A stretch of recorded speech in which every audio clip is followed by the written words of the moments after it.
হ্যাঁ, প্রিয় দর্শক, আসসালামু আলাইকুম। আপনাদের জন্য নিয়ে আসলাম কটন প্রিন্টের শার্ট।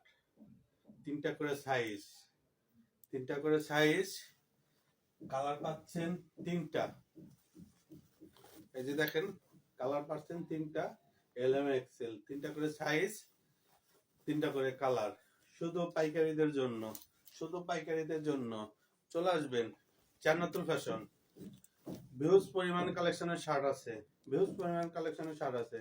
জান্নাতুল ফ্যাশনে চলে আসবেন। ঢাকা বরিশাল প্লাজার আন্ডারগ্রাউন্ড 2 নম্বর দোকান। যারা পাইকারি ব্যবসা করতে চান চলে আসবেন। হিউজ পরিমাণ শার্ট আছে। দেখেন, তিনটা করে কালার, তিনটা করে সাইজ, অল্প রেটে পাওয়া যাবেন। চলে আসবেন ঢাকা বরিশাল প্লাজার আন্ডারগ্রাউন্ড 2 নম্বর দোকান, জান্নাতুল ফ্যাশন। যারা অল্প টাকায় পুঁজিতে ব্যবসা করবেন চলে আসেন, আমাদের নিকট চলে আসেন। অনেক নিত্য নতুন কালেকশনের শার্ট পাবেন বঙ্গর অপোজিট সাইডে বরিশাল প্লাজার। তো ভাই, আজকে তিনটা কালার দেখালাম। সামনে প্রতিদিন আমার কাছ থেকে নিত্য নতুন মাল পাবেন।